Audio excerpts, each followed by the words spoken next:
योजना इन Hindi YouTube channel पर आपका स्वागत है।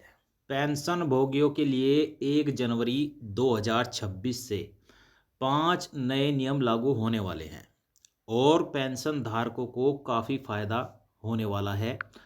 पेंशन भोगियों की बल्ले बल्ले होने वाली है। देखिए, आप चाहे कोई भी पेंशन लेते हों, राज्य सरकार के द्वारा, केंद्र सरकार के द्वारा दी जाने वाली कोई भी पेंशन लेते हों, आप दिव्यांग, विधवा, वृद्धा पेंशन कोई भी लेते हों, तो 5 नए नियम 1 जनवरी 2026 से पेंशन भोगियों के लिए लागू होने वाले हैं। और इन नियमों से आपको क्या-क्या फ़ायदा होने वाला है, हम आपको इस वीडियो में जानकारी देंगे। तो वीडियो को आखिर तक ज़रूर देखिएगा। तो चलिए वीडियो में आगे बढ़ते हैं, शुरुआत करते हैं। लेकिन उससे पहले अगर आपने वीडियो को अभी तक लाइक नहीं किया है तो लाइक करिएगा, चैनल पर नए आए हैं सब्सक्राइब भी ज़रूर करिएगा। चलिए आगे बढ़ते हैं। और लास्ट वाला नियम तो काफ़ी फ़ायदेमंद होने वाला है। देखिए, सबसे पहला जो नियम है डिफेंस पेंशनर्स के लिए है। डिफेंस पेंशनर्स के लिए बड़ी राहत की खबर है, क्योंकि रक्षा मंत्रालय ने के बताया है कि देश और नेपाल के कुल 31.69 लाख डिफेंस पेंशनर्स को स्पार्स यानी system of pension administration Raksha digital platform से जोड़ दिया गया है। यह कदम पेंशन सिस्टम को सरल, पारदर्शी और भरोसेमंद बनाने की दिशा में बड़ा बदलाव माना जा रहा है। अब पेंशन के लिए अलग अलग दफ्तरों और एजेंसियों के चक्कर लगाने की ज़रूरत नहीं पड़ेगी।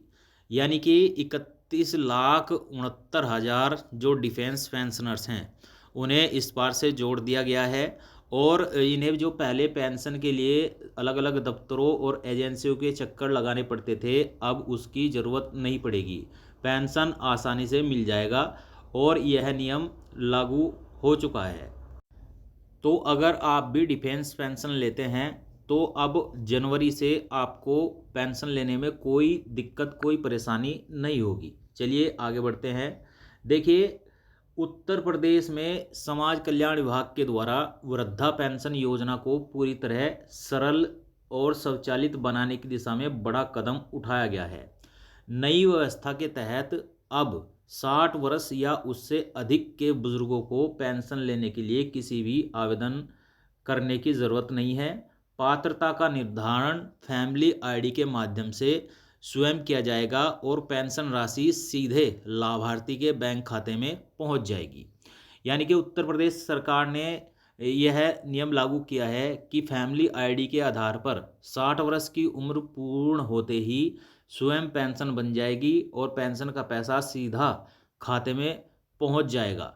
तो अगर आप भी जनवरी में 60 वर्ष के होने वाले हैं, आपके पास फैमिली आईडी यानी राशन कार्ड है, तो उसके आधार पर आपकी पेंशन स्वयं ही बन जाएगी। चलिए देखिए, नंबर 3 जो है, उत्तर प्रदेश सरकार घोटालों से सबक लेते हुए सतर्कता बरत रही है। ताज़ा प्रकरण चित्रकूट कोषागार में हुए घोटाले का है। शासन ने 43.13 करोड़ रुपए के घोटाले से सीख लेते हुए तय किया है कि पेंशन धनराशि और एरियर का भुगतान अब साथ नहीं किया जाएगा। यानी कि जो पेंशन और एरियर आपको एक साथ दिया जाता था, अब उसका भुगतान एक साथ नहीं किया जाएगा। इतना ही नहीं, एरियर और पेंशन का भुगतान अलग अलग तिथियों में किया जाएगा। इसके लिए एनआईसी सॉफ्टवेयर में सुरक्षा के नज़रिए से ज़रूरी बदलाव करेगा। तो यह इससे क्या होगा कि अब घोटाला होने की जो संभावना है वह बहुत कम हो जाएगी। पेंशन धारकों को इसका सीधा फायदा होगा। सरकार ने नंबर 4 सभी बैंकों को आदेश दिया है, जो भी बैंक पेंशन देते हैं उन्हें पेंशन भोगियों को पेंशन स्लिप साथ में देनी होगी, ताकि पेंशन भोगी यह पता कर सके कि उनकी कटौती कहाँ कहाँ पर हुई है, कितना पैसा उन्हें मिला है। यानी कि अगर आप पेंशन लेते हैं तो अब आपको जनवरी की जो पेंशन मिलेगी उसके साथ ही आपको पेंशन स्लिप भी ज़रूर दी जाएगी। चलिए नंबर 5, सरकार ने राष्ट्रीय पेंशन सिस्टम एनपीएस और यूनिफाइड पेंशन स्कीम यूपीएस और अटल पेंशन योजना के नियमों में बड़ा बदलाव कर दिया है। सरकार का कहना है कि बदले नियम से निवेशकों को फ़ायदा होने वाला है।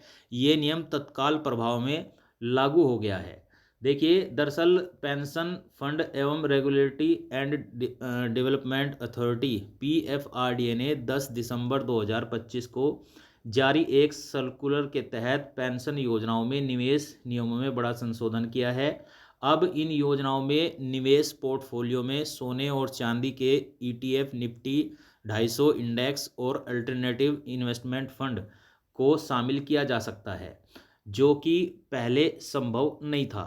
तो साथियों, ये 5 बड़े फ़ायदे आपको 1 जनवरी 2026 से मिलेंगे जो आप पेंशन लेते हैं। तो यही थी जानकारी जो सोशल मीडिया से हमें प्राप्त हुई है। वीडियो अगर आपको अच्छा लगा हो तो लाइक शेयर कमेंट जरूर करिएगा। चैनल पर नए आए हैं सब्सक्राइब भी जरूर करिएगा।